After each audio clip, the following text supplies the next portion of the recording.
Jadi orang yang memiliki basirah, dia kenal dengan ajaran Allah, dia tahu mana perintah Allah, dia tahu mana larangan Allah, baik yang terkait dengan amal fisik atau amal hati, maka dia akan terbebaskan dari fitnatus syubhat. Dan ingat ibu-ibu, bapak-bapak, menawi panjenengan membaca hadis perpecahan kaum muslimin, Rasul kita ngendika kama qala sataftariqu ummati ala salasin wa sab'ina firqah kulluhum finnar illa wahidah. Nggih. Rasul kita menyampaikan umatku akan terpecah dari 73 golongan, satu masuk surga, yang 72 masuk neraka. Apa penyebabnya? Apakah Qur'annya beda? Mboten. Apakah nabinya berbeda? Tidak juga. Apakah kiblatnya berbeda? Mboten. Kecuali ada sebagian kecil nggih. Tetapi perbedaan, perpecahan itu muncul karena perbedaan di dalam memahami Islam. Maka di dalam riwayat yang lain Rasul kita ketika ditanya siapa satu kelompok yang selamat itu, Kanjeng Nabi Muhammad menjawab ma'ana alaihi wa ashabi. Kelompok yang selamat itu adalah orang yang mengikuti Islamku dan para sahabatku. Jadi bapak-bapak, ibu-ibu, makaten. Sehingga tuntutannya napa nggih, monggo sinau. Dengan kita memahami Islam, maka kita akan terbebaskan dari fitnatus syubhat, bencana yang ditimbulkan karena salah di dalam memahami. Dan orang yang salah di dalam memahami ini berbahaya diri sekalian. Dosanya biasanya terkait dengan keimanan, dan dosa-dosa keimanan itu puncak dosa biasanya.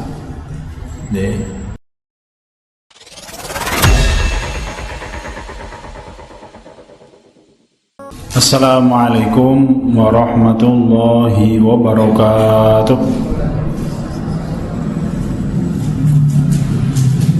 Alhamdulillahi rabbil alamin.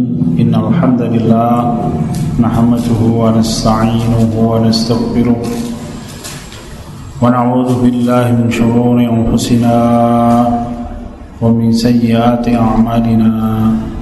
May yahdihillahu fala mudilla lahu ومن يضلله فلا هادي له أشهد أن لا إله إلا الله وحده لا شريك له وأشهد أن محمدا عبده ورسوله الذي لا نبي ولا رسول بعده اللهم صل على محمد وعلى آله وأصحابه ومن والاه أعوذ بالله من الشيطان الرجيم يا أيها الذين آمنوا اتقوا الله حق تقاته ولا تموتن إلا وأنتم مسلمون. Alhamdulillahirabbil alamin. Hadirin sekalian, bapak-bapak, ibu-ibu, dan rekan-rekan sekalian yang dirahmati Allah Subhanahu wa taala. Segala puji bagi Allah Subhanahu wa taala yang memberikan kita semua nikmat. Mari kita bersyukur kepada Allah dengan bertakwa kepada Allah. Kita manfaatkan seluruh nikmat yang diberikan oleh Allah Subhanahu wa taala sebagai sarana kita di dalam taati Allah. Malam hari ini kita akan lanjutkan tingkatan kedua dari basirah. Tingkatan pertama adalah al-basirah fil asma'i was sifat. Yang pertama adalah basirah di dalam nama dan sifat-sifat Allah. Kita sudah bicarakan dengan berbagai macam tandanya, sudah kita bicarakan, ada belasan disampaikan oleh Imam Ibnu Qayyim al-Jauziyah. Kesempatan kali ini kita akan membicarakan tingkatan kedua dari basirah, yaitu al-basirah fil amri wan nahyi. Kalau yang pertama kemarin adalah seseorang basirah dan mengenal Allah Subhanahu wa taala, mengenal nama-nama Allah, sifat-sifat Allah.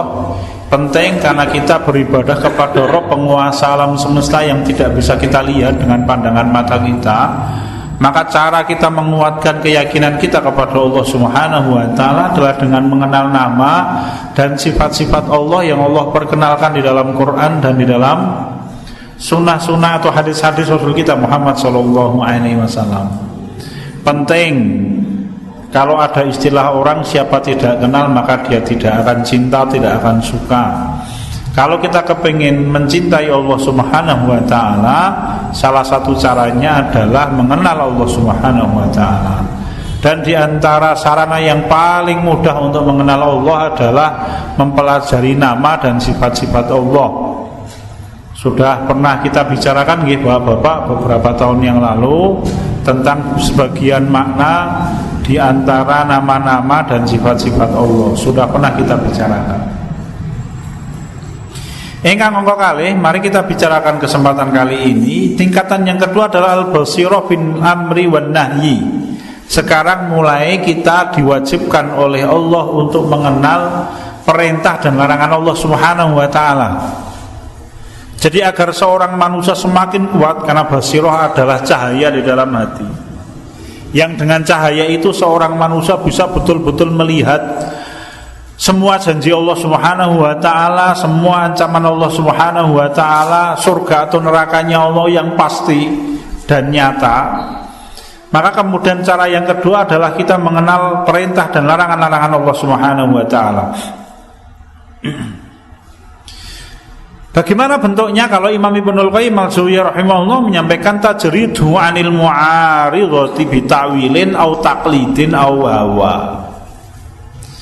Basirah di dalam perintah dan larangan Allah ini nanti bentuknya adalah membersihkan diri anil mu'aridhati, dari sifat menentang perintah atau larangan Allah Subhanahu wa ta'ala, bitakwilin, entah alasannya karena kesalahan takwil, au taklidin, atau kesalahannya itu disebabkan karena taklid buta kepada sesuatu, kepada seseorang, au hawa, atau penentangan terhadap perintah dan larangan Allah itu disebabkan karena hawa nafsu. Ya, ini wujudnya. Jadi seorang manusia yang mengenal perintah Allah dan mengenal larangan Allah Subhanahu wa ta'ala, dia nanti akan menjadi orang yang mempunyai kesempatan untuk selamat paling besar dari berbagai macam penyelewengan.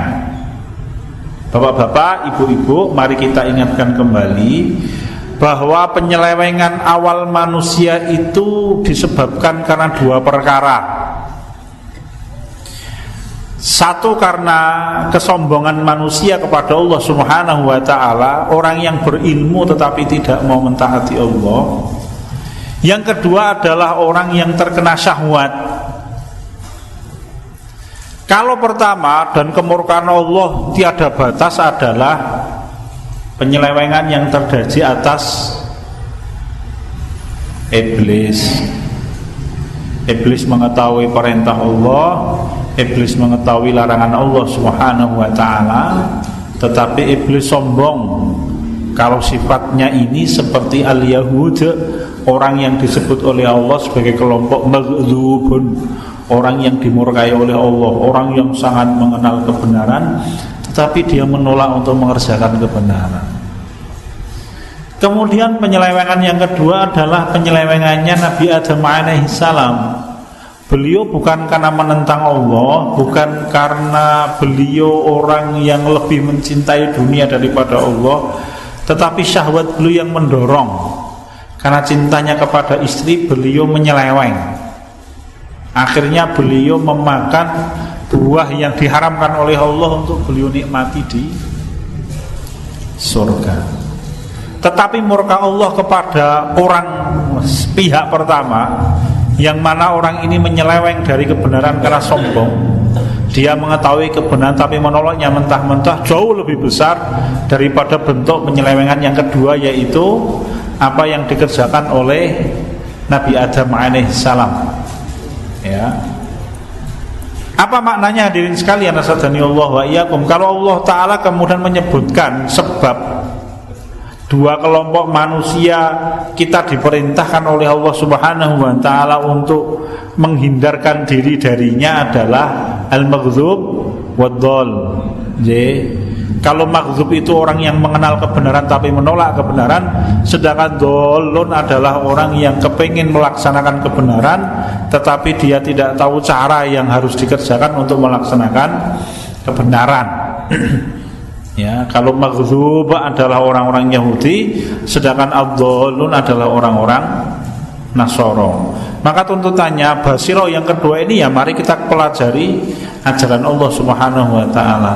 Karena disitulah Allah nanti meletakkan mana itu perintah-perintah Allah, mana itu larangan-larangan Allah Subhanahu wa taala.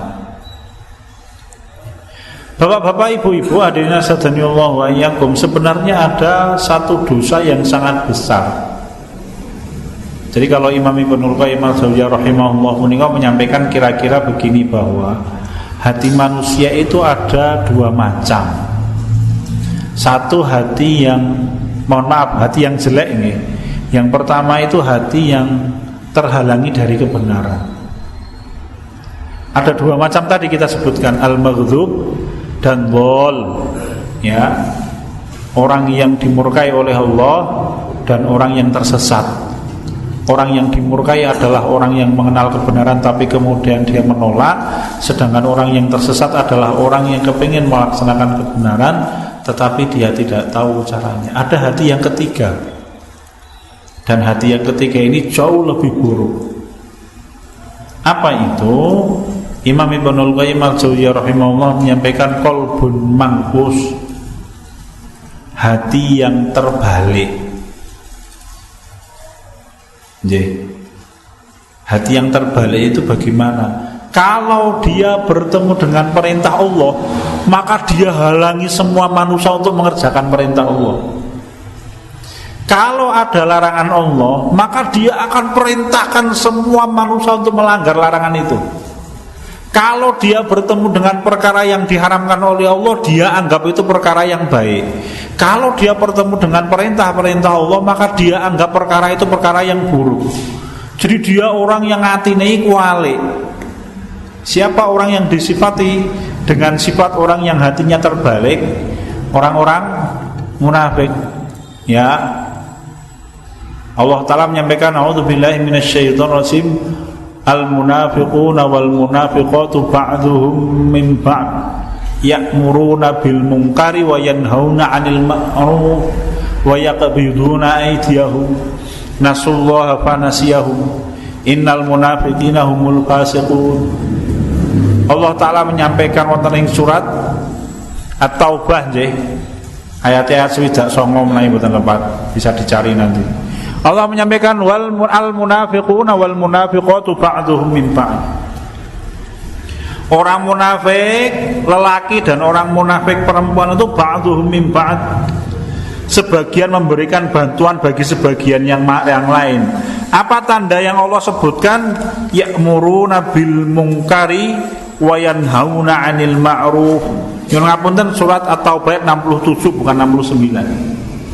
Mereka orang yang memerintahkan perkara-perkara yang mungkar dan menghalangi perkara-perkara yang ma'ruf. Kok iso atine kuwalik? Maka berhati-hati hadirin sekalian. Dan itu pasti datangnya kenapa? Karena mereka tidak mengetahui kebenaran, tidak mengetahui Islam. Semuanya tercela dan semuanya terhina di hadapan Allah Subhanahu wa taala. Meskipun sing paling elek sing kari dhewe punika. Maka bapak-bapak, ibu-ibu, Namrud, Fir'aun, Abu Jahal, sinten malih, Abu Lahab, itu Allah letakkan di neraka, tetapi bukan di dasarnya neraka. Kalau para ulama punika ngendika neraka itu secara umum ada 3 lapisan. Lapisan atas adalah neraka yang Allah peruntukkan bagi orang-orang Islam yang berbuat dosa, kemudian amal solehnya lebih sedikit daripada dosanya sehingga tidak terhapus. Kemudian syafaat orang-orang yang memberikan syafaat pun tidak bisa membersihkan keseluruhan kesalahannya. Demikian pula syafaatnya Rasul tidak sampai kepada orang itu. Allahu a'lam bishawab. Maka kemudian orang ini harus dimasukkan ke dalam api neraka. Orang-orang yang diletakkan di neraka seperti ini, nerakanya paling atas. Kalau di dalam hadis sahih yang diriwayatkan oleh Imam Muslim, Rasul kita menyampaikan orang-orang itu tenggelam di neraka sebatas mata kaki atau sebatas lutut. Neng pinggir kok nggih. Jenenge neng pinggir itu Rasul kita menyampaikan dia tenggelam di neraka sebatas mata kaki. Enteng, sapa kondo neraka ini bapak-bapak nggih. Ini bukan awake dhewe tenggelam di Kali Code santai mawon nek ngoten niku. Sebatas mata kaki atau sebatas lutut itu enteng Kali Code. Iki ten neraka Bapak-bapak. Ya. Lalu ada neraka lapisan di bawahnya, yaitu untuk orang-orang kafir, Fir'aun di dalamnya, siapa lagi? Ya, di tengah-tengahnya neraka. Bahasanya kan begitu. Ya. Allah meletakkan mereka di tengah neraka. Jadi ada lapisan tengah di neraka itu. Nanti ada neraka yang Allah berikan kepada orang-orang munafik, orang-orang yang hatinya terbalik itu. Allah mensifatnya dengan kata-kata innal munafiqina fid-darkil asfali minan nar. Sungguh orang-orang munafik itu diletakkan fid-darkil asfal, neraka yang paling bawah. Kita memohon perlindungan kepada Allah. Lalu bagaimana hasil atau buah seseorang ketika memahami mana perintah, mana larangan? Bapak, ibu-ibu, memang tuntutannya kita belajar. Ya. Kalau misalkan kita pedagang misalkan, maka kita harus tahu mana perintah-perintah Allah dan mana larangan-larangan Allah dalam urusan dagang. Perkara seperti ini, ya, kalau para ulama menyampaikan ilmu yang hukumnya fardhu ain. Apa toh ilmu yang hukumnya fardhu ain? Ilmu yang mana ibadah dan keimanan kita kepada Allah tidak sah kecuali dengan ilmu itu. Nggih monggo dipelajari. Ya. Begitu hadirin, kita berdagang, maka kita harus tahu mana perintah Allah dan mana larangan Allah dalam urusan dagang. Ya, misalkan kita berbuat apa sajalah aktivitas keseharian kita harus tahu. Lalu kemudian bentuknya bagaimana buahnya? Imam Ibnul Qayyim al-Jauziyah rahimahullah menyampaikan fala yaqumu biqalbihi syubhatan tu'aridul ilmi bi amrillahi wa nahyi. Seseorang yang memiliki basirah di dalam perintah dan larangan. Maka kalau Imam Ahmad bin Hanbal menyampaikan orang yang paling mengetahui kebenaran itu ahlul hadis. Orang yang menghafal seluruh hadisnya Rasul, memahami hadis-hadisnya Rasul, bahkan dia mampu menimbang mana hadis yang sahih, mana hadis yang tidak sahih. Kenapa begitu Bapak-bapak? Karena semua larangan dan perintah Allah telah Allah tuangkan melalui kanjeng Nabi kita Muhammad SAW. Maka orang yang paling paham kepada hadisnya Rasul, dia orang yang paling dekat dengan kebenaran, karena dia orang yang paling tahu mana perintah, mana larangan. Nah, orang seperti itu, maka buahnya dia tidak akan memiliki syubhat di dalam hatinya yang menghalangi ilmu untuk melaksanakan perintah atau meninggalkan larangan. Hadirin, syubhat itu apa toh? Syubhat itu maksudnya adalah dosa yang disebabkan karena pemahaman yang rusak. Jadi Imam Ibnul Qayyim al-Jauziyah menyampaikan dosa menika wonten kalih, ibu-ibu, bapak-bapak, ditinjau dari sumbernya. Dosa pertama namanya fitnatus syahwat. Fitnatus syahwat adalah dosa yang ditimbulkan karena dorongan syahwat. Orang berkata bohong, orang berzina, orang minum minuman keras, apalagi orang tidak mau berpuasa Ramadan, orang kaya tapi tidak mau naik haji, misalkan orang kaya tidak mau zakat mal dan lain-lain. Itu namanya fitnatus syubhat. Itu namanya fitnatus syahwat. Dosa yang disebabkan karena syahwat, dorongan syahwat manusia. Syahwat kita mendorong kita untuk cetil. Akhirnya ada orang kaya yang tidak mau sedekah. Jangankan kok sedekah, zakat fitrah saja ditanya, mohon maaf Pak, panjenengan badhe zakat fitrah mboten? Wong sugih niki Bapak nggih. Orang kaya pada waktu terjadi pada waktu memasuki Idul Adha, dia harus ditanya, Pak, panjenengan Idul Adha punika badhe nyembelih korban utawi mboten? Makana duwite turah-turah.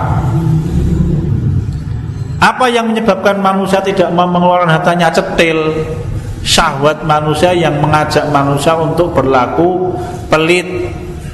Contoh nih bapak-bapak, ibu-ibu, seseorang bekerja nih, orang ngapusi ora oleh duit, maka pekerjaannya tiap hari ngapusi. Itu dorongan syahwat. Ini model dosa yang pertama, fitnatus syahwat. Ingkang angka kalih punika namanya fitnatus syubhat. Apa itu fitnatus syubhat? Fitnatus syubhat adalah dosa yang sumbernya disebabkan karena kesalahan di dalam memahami. Tadi halal bagi dia menjadi haram. Perintah Allah kemudian dia jauhi. Pada waktu Allah memerintahkan sesuatu, dia anggap sesuatu dari perintah Allah itu jelek. Ini rusaknya apa? Rusaknya adalah pemahaman. Ya, pemahaman. Kalladzina min qablikum kanu aktsaru amwalan wa aulada fastamta'u bi khalaqihim fastamta'tum bi khalaqikum kama istamta'al ladzina min qablikum bi khalaqihim wa khuttum kalladzi khadhu. Allah menyebutkan dosanya seperti itu. Ya. Panjenengan bika surat At-Taubah ayat 69. Jadi surat At-Taubah ayat 69 itu surat yang menyampaikan ayat yang menyampaikan dua macam dosa itu. Seperti orang-orang sebelum kalian, kanu asyadda minkum quwwatan wa aktsaru amwalan wa aulada. Mereka memiliki kekuatan yang lebih dahsyat daripada kalian, harta mereka lebih banyak dan anak keturunan mereka lebih banyak. Fastamta'u bi khalaqihim. Ini dosa pertama itu, maka mereka menghabiskan waktunya untuk bernikmat-nikmat, memuaskan syahwat mereka dengan kekayaan yang mereka miliki.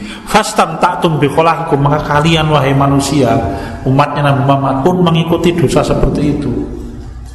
Ya. Kama stamta'al ladzina min qablikum bi khalaqihim, sebagaimana orang-orang sebelum kalian menikmati dunia berlebih-lebihan dengan kekayaan yang mereka miliki. Fitnatus syahwat. Yang kedua, dosanya itu wa khuttum kalladzi khadhu, dan kalian memperbincangkan kesesatan sebagaimana orang-orang sebelum kalian menghabiskan waktu untuk menyampaikan kesesatan. Dua macam dosa itu. Jadi orang yang memiliki basirah, dia kenal dengan ajaran Allah, dia tahu mana perintah Allah, dia tahu mana larangan Allah, baik yang terkait dengan amal fisik atau amal hati, maka dia akan terbebaskan dari fitnatus syubhat. Dan ingat ibu-ibu, bapak-bapak, menawi panjenengan membaca hadis perpecahan kaum muslimin, Rasul kita ngendika kama qala satabtariku ummati ala salasin wa sab'ina firqah kulluhum finnar illa wahidah. Nggih. Rasul kita menyampaikan umatku akan terpecah dari 73 golongan, satu masuk surga, yang 72 masuk neraka. Apa penyebabnya? Apakah Qur'annya beda mboten? Apakah nabinya berbeda? Tidak juga. Apakah kiblatnya berbeda mboten? Kecuali ada sebagian kecil nggih. Tetapi perbedaan, perpecahan itu muncul karena perbedaan di dalam memahami Islam. Maka di dalam riwayat yang lain Rasul kita ketika ditanya siapa satu kelompok yang selamat itu, Kanjeng Nabi Muhammad menjawab ma'ana alaihi wa ashabi. Kelompok yang selamat itu adalah orang yang mengikuti Islamku dan para sahabatku. Jadi bapak-bapak, ibu-ibu, makaten. Sehingga tuntutannya apa? Monggo sinau. Dengan kita memahami Islam, maka kita akan terbebaskan dari fitnatus syubhat, bencana yang ditimbulkan karena salah di dalam memahami. Dan orang yang salah di dalam memahami ini berbahaya diri sekalian. Dosanya biasanya terkait dengan keimanan, dan dosa-dosa keimanan itu puncak dosa biasanya. Menika ingkang sepindah, mari kita memiliki basirah. Kalau kita memiliki basirah di dalam ajarannya Allah, maka kita nanti akan bisa selamat. Cukup menarik kalau panjenengan membaca kisahnya antara Nabi Dawud dengan Nabi Sulaiman. Sama-sama bijaksana, tetapi Allah memberikan kelebihan kepada Nabi Sulaiman. Beliau lebih tajam analisanya dari sang bapak, yaitu Nabi Dawud. Podo-podo ape, podo-podo bijaksana. Ya, kisahnya siapa? Kisahnya Nabi Dawud dan Sulaiman. Idh yahkumani fil harth idh nafashat fihi wa namul qaum wa kunna li hukmihim syahidin fafahamnaha Sulaiman. Wa kullan ataina hukma wa ilma. Allah taala ngendika ya, wa Daud wa Sulaiman, dan ingatlah kisahnya Daud dan Sulaiman. Idh yahkuma fil harth, ketika mereka berdua yaitu Daud dan Sulaiman menetapkan putusan atas kasus kebun. Idh nafasat fi ghanamul qaum, ketika ada kebun yang siap dipanen, mungkin kebun itu adalah tanamannya gandum. Idz nafasat fi ghanamul qaum, kemudian pada malam hari tanaman gandumnya yang sudah siap panen itu wentek. Kenapa? Karena dimakan oleh domba milik tetangganya. Ya. Lalu apa putusannya Nabi Dawud? Rupanya harga tanaman yang dimakan oleh domba itu setara dengan harganya domba. Maka Nabi Daud memberikan putusannya apa?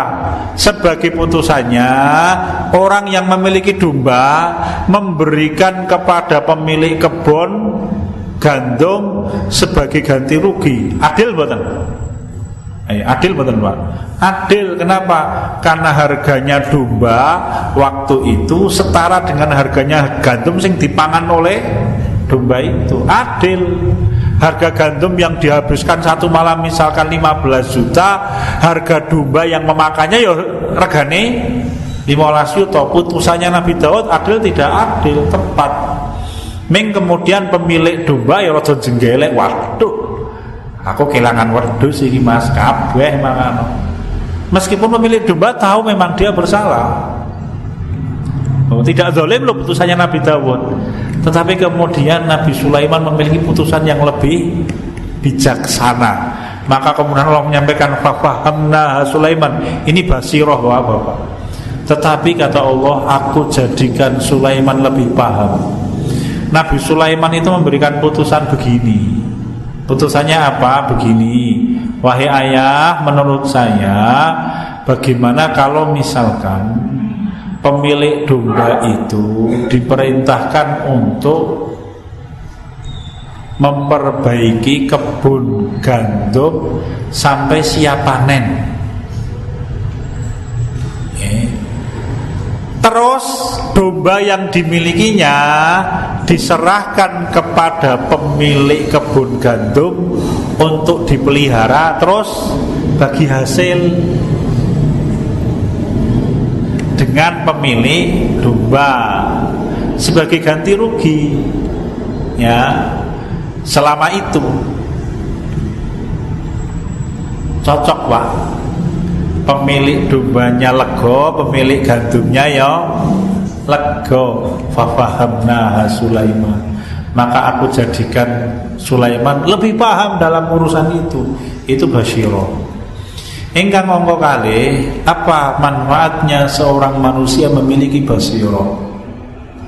Seseorang yang memiliki basirah terhadap perintah dan larangan akan terhindar dari syahwatun tamna'u min tanfidhihi wa imtithalihi wal akhdhubi. Yang kedua, tidak ada syahwat yang menghalangi pelaksanaan ajaran Allah.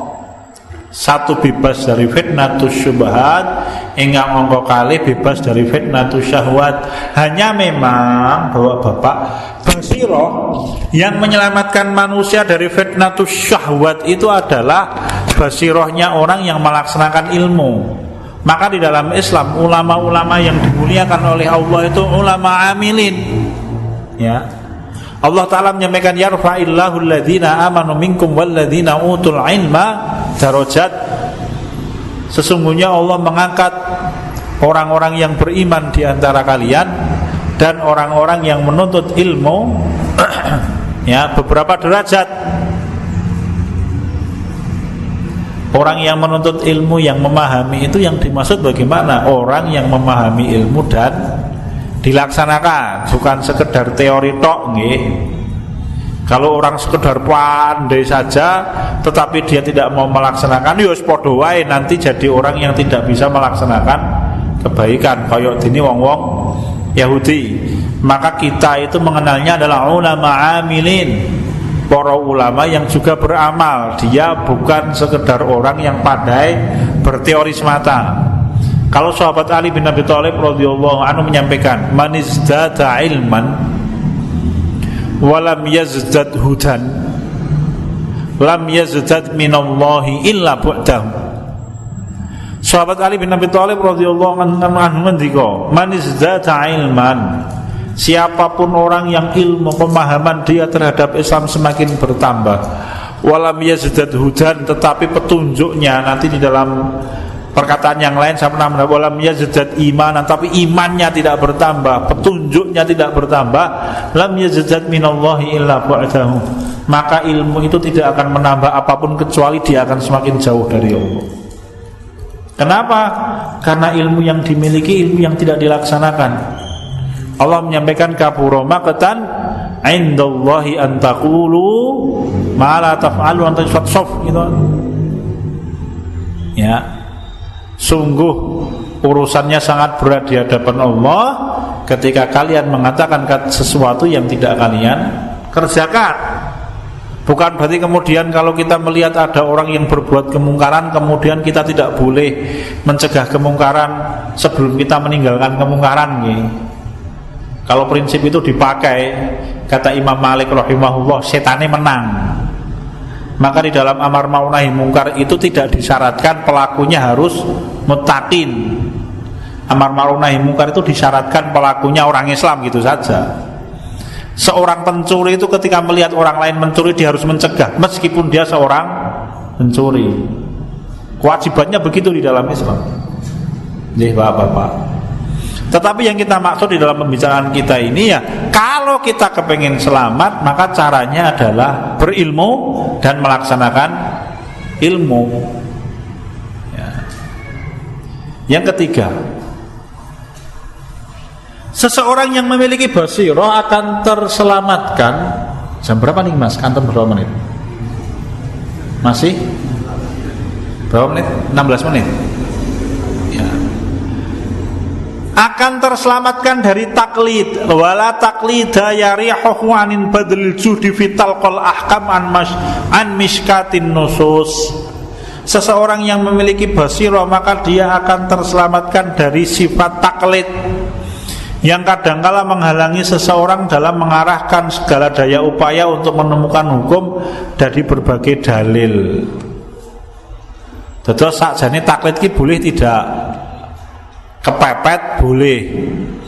Maka Allah menyampaikan fas'alu ahla dzikri in kuntum la ta'lamun.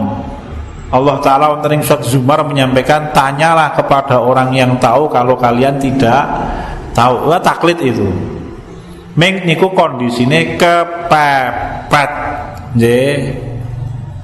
Jadi tidak boleh terus aku radonge semanta aji pengawuran Mas, waton sasak tidak boleh. Tanyakan kepada orang yang tahu. Tetapi perintah Allah dalam berbagai macam ayat itu perintah berilmu.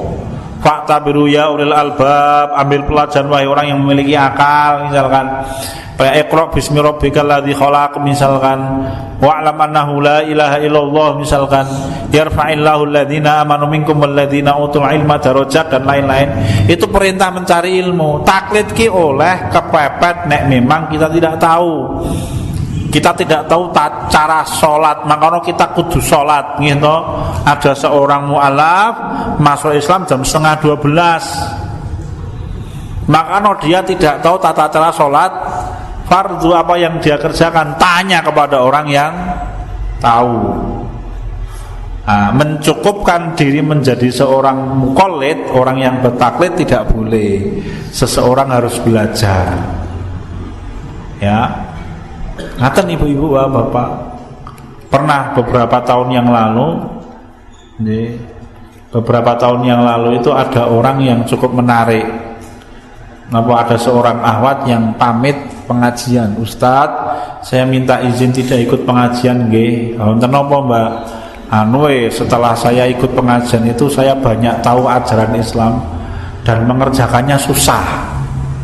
Maka daripada saya nanti dosa karena saya tahu dan tidak bisa mengerjakan, maka saya mendingan tak pamit mboten sah ngaji biar saya tidak tahu. Wah niki ora oleh gitu. orang mencukupkan diri taklid dan mencukupkan diri tidak tahu tidak boleh di dalam Islam. Yos pokoknya perintahnya sinau. Sinau. Kenapa?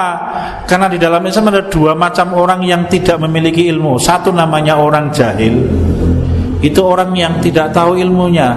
Tapi ada yang kedua namanya orang yang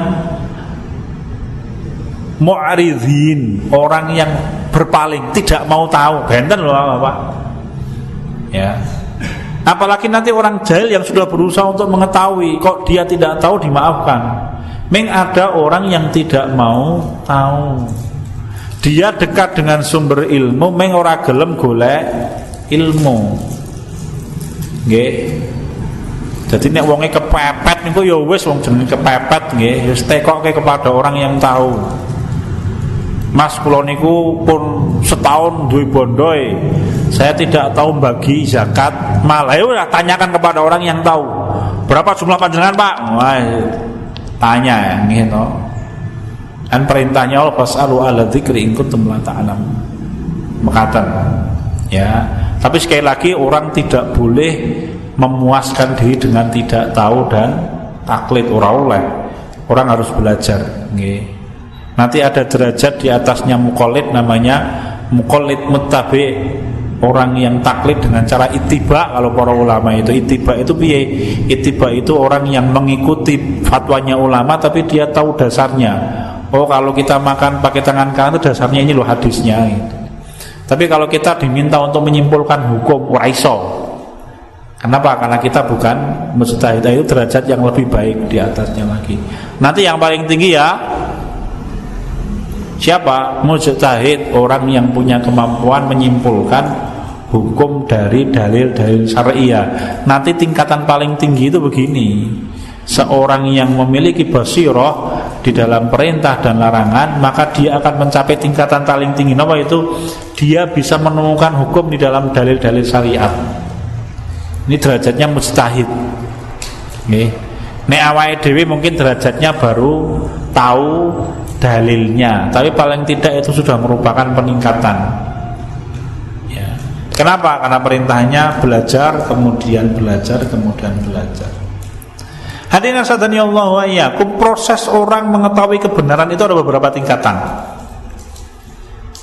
Tasih wonten wekdal? Masih kita laksanakan. Ya. Jadi ada proses-proses orang mengetahui kebenaran, hidayah yang diberikan oleh Allah. Kita lewati keterangan ayatnya nggih. Yamunnu 'alaikum an hadakum lil imani in kuntum shadiqin. Bagaimana tingkatannya? Ada 10 tingkatan. Ya. Yang pertama, ini tidak mungkin kita raih. Kenapa? Karena ini hanya bisa diraih oleh para nabi. Tingkatan paling tinggi itu orang mendapatkan ilmu. Kenapa? Karena diajak berbicara langsung oleh Allah. Wah, hebat nih nek menungso. Iya. Maka di dalam kehidupan umat manusia hanya ada 2 orang. Satu siapa itu? Nabi Musa alaihi salam. Nabi Musa berdiri di Bukit Sinai, diajak berbicara oleh Allah Ta'ala tanpa hijab. Mohon maaf, secara langsung dibalik hijab, bukan tanpa hijab nih. Ini yang pertama. Tidak ada nabi yang begitu. Yes, Nabi Isa, Nabi Musa. Yang kedua adalah Nabi kita Muhammad SAW, dan derajatnya lebih tinggi lagi. Kenapa? Karena Allah Ta'ala memanggil Rasul untuk bertemu dengan Allah langsung, bercakap-cakap tanpa hijab. Maka jumhur sahabat meyakini bahwa Rasul kita ketika Mi'raj itu melihat Allah. Hanya ada satu sahabat yang meyakini bahwa Rasul tidak melihat Allah. Siapa itu? Ummul Mukminin Aisyah radhiyallahu anha. Tetapi bapaknya Abu Bakar, Umar, Utsman, Ali, Thalha, Zubair, Abdurrahman bin Auf dan lain-lain mengatakan Rasul kita melihat langsung Allah Subhanahu wa taala. Jadi, ini tingkatan paling tinggi orang mendapatkan ilmu. Lasah ngimpi lah nek awake dhewe ora iso niki. Pun nggih to, ora mungkin. Yang kedua ini juga tidak mungkin. Karena kenabian sudah terputus sejak wafatnya Nabi kita Muhammad SAW. Imam Ibnul Qayyim al-Jauziyah menyampaikan cara kedua Allah memberikan hidayah, memberikan ilmu itu dengan cara apa? Martabatul wahyi. Wahyu, ini tahapannya di bawahnya nomor 1. Ya, Allah memberikan wahyu kepada Nabi dan Rasul. Kalau kita tidak mungkin. Ya, sejak Rasul kita wafat, maka sudah tidak ada lagi wahyu yang turun ke muka bumi ini. Sudah. Nek ngono malaikat Jibril nganggur, tidak usah dipikirkan. Ya, memikirkan tidak akan menambah keimanan. Apapun yang dikerjakan oleh malaikat Jibril saat ini, Allah yang lebih tahu, nggih. Apakah pekerjaannya malaikat Jibril ditambah ora usah dipikir, awake dhewe sudah urusane awake dhewe. Jenengan mikir, saiki Donald Trump iki tahun baru ngopo asa mikir, jenengan mikir bingung ora kokean gawe itu kurang gawean Pak nggih, ora usah dipikir kayak ngoten niku. Ya. Jadi ini tahapan yang kedua. Tahapan yang ketiga adalah Allah Ta'ala mengutus seorang utusan untuk memberikan wahyu kepada Rasul itu. Apa bedanya dengan nomor 2? Kalau nomor 2 itu bedanya adalah Allah Ta'ala memberikan wahyu kepada Nabi itu, tetapi tidak menggunakan perantaraan malaikat. Rasul kita itu kadang-kala mendapatkan wahyu, kenapa? Tidur, beliau bermimpi. Kadang-kala Rasul kita mendapatkan wahyu itu dengan kedatangan wahyu yang sangat berat seperti suara lonceng, sampai Rasul kita berkerut keringnya, kemudian keringatnya bercucuran. Nah, begitu. Kalau yang ketiga ini, Allah memberikan wahyu dengan cara Allah mengutus seorang utusan. Siapa itu? Malaikat Jibril alaihissalam. Ya. Dan nomor 3 ini pun tidak mungkin kita dapatkan. 1, 2, 3 ini adalah tahapannya para nabi. Maka nabi itu pasti orangnya kualitas keimanannya nomor 1. Tidak ada nabi kok delio di tengah jalan, tidak mungkin. Meskipun itu Nabi Yunus alaihissalam. Nabi Yunus itu mulia loh Bapak. Ya. Nabi Yunus itu ketika dimakan oleh ikan, di dalam hadis sahih Rasul kita menyampaikan, kalau panjenengan kepengen cari hadisnya itu, kalau tidak salah di dalam kisah sahih dalam Quran dan Sunnah Dr. Umar Sulaiman Al-Asqar itu disebutkan. Jadi Nabi Yunus itu ketika dimakan oleh ikan, lalu kemudian bukan ditelan nggih, ora dipangan nggih. Nek dipangan itu dikunyah-kunyah ngono. Ditelan oleh ikan, kemudian dibawa turun ke dasar samudra. Itu Nabi Yunus bisa mendengar tasbihnya batu-batu di dasar samudra itu. Tasbihnya pasir bisa beliau dengarkan. Tasbihnya air yang di samping, di pinggir-pinggir tubuhnya ikan paus yang menelan beliau itu beliau bisa dengarkan. Maknanya apa? Maknanya Nabi Yunus itu orang yang keimanannya begitu istimewa sampai bisa mendengarkan tasbihnya makhluk selain manusia. Lah kalau kita Pak, wis tau apa? Nih, wis tau krungu ning tasbih tanggane nggih to. Subhanallah, subhanallah. Krungu Bapak nggih. Tapi tanggane menungso nggih to. Tapi kalau kita belum pernah. Jadi Nabi Yunus itu keimanannya luar biasa. Hanya memang beliau alpa terhadap tugas karena marah kepada kaumnya. Maka di dalam satu riwayat Rasul kita mengatakan, jangan sekali-kali kalian katakan aku lebih baik daripada Yunus. Meskipun Nabi Yunus pernah lalai karena meninggalkan tugas, tapi ditegur oleh Allah. Kemudian taubatnya diterima oleh Allah. Maka wahyu kembali diberikan kepada Nabi Yunus alaihissalam. Yang keempat, sampun azan, tinggal sekedik bijang kita laksanakan. Sekian dan demikian apa yang bisa kita bicarakan. Ada pengumuman Mas? Oke, sekian saya kembalikan kepada pembaca. Assalamualaikum warahmatullahi wabarakatuh.